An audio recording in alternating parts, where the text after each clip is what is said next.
In the turbulent heart of Tudor England, where power was seized as swiftly as it was lost, one young woman found herself thrust onto the throne of a kingdom she never sought to rule.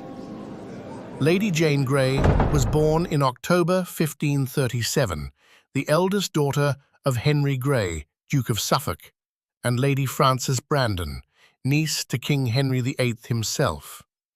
From her earliest years, Jane was marked as exceptional. While other children of the court chased pleasures and pageantry, Jane buried herself in books.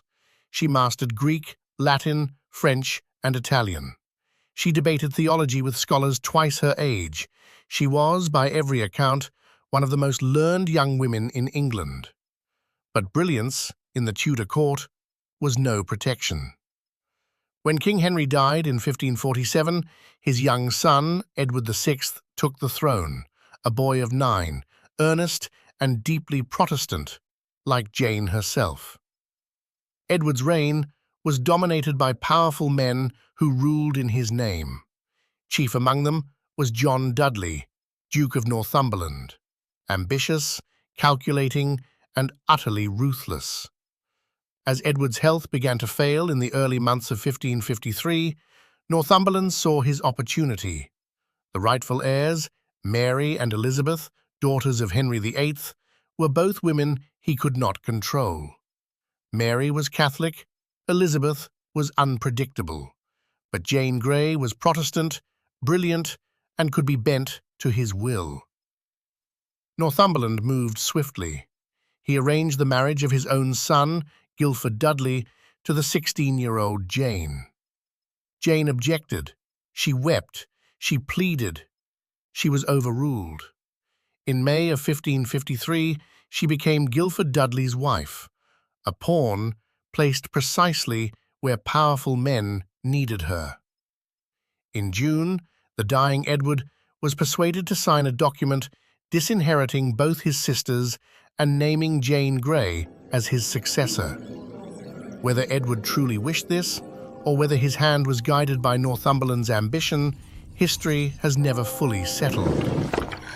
Edward VI died on the 6th of July, 1553. He was 15 years old. 4 days later, Lady Jane Grey was brought to the Tower of London, not as a prisoner, not yet, but as a queen. She was told of her new title, and by all accounts, she faltered. She said she was unworthy. She said the crown belonged to Mary. Those around her dismissed her protests as modesty. They placed the crown upon her head regardless. Jane Grey reigned for 9 days. Across England, the mood shifted almost immediately. Mary Tudor rallied the people to her cause. Crowds flocked to her banner. Nobles who had sworn to Jane's cause began to reconsider, one by one, and then in waves. By the 19th of July, the game was over. The Privy Council declared Mary the rightful Queen of England. Jane was stripped of the crown she had never truly worn. She and Guilford were held in the Tower, no longer guests, but prisoners. Mary was reluctant to execute them. Jane had been a pawn, not a plotter, and Mary knew it. For months, Jane remained alive, confined to her rooms, reading and praying, waiting. Then, her father, the Duke of Suffolk, made a fatal error. In January 1554, Suffolk joined Sir Thomas Wyatt's rebellion against Mary's plan to marry Philip of Spain. The uprising failed. Suffolk was captured, and Mary, now convinced that Jane's family would always be a rallying point for Protestant rebellion, signed the warrants. On the 12th of February 1554, Guilford Dudley was led to Tower Hill and executed. Jane watched from her window as his body was brought back past the Tower walls. Hours later, she walked to the scaffold on Tower Green. She was 16 years old, perhaps 17. She carried her prayer book.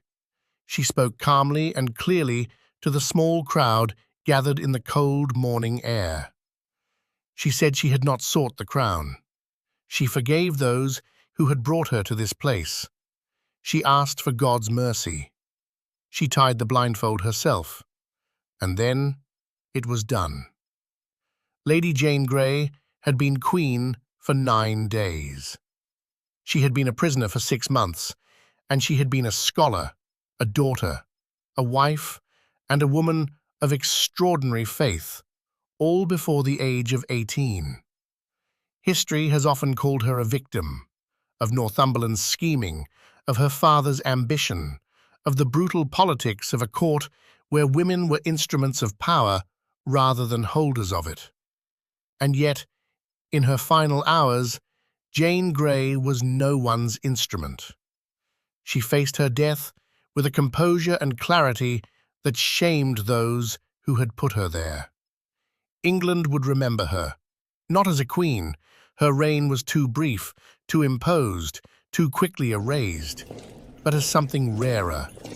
A young woman who, given no good choices, made the most dignified one available to her.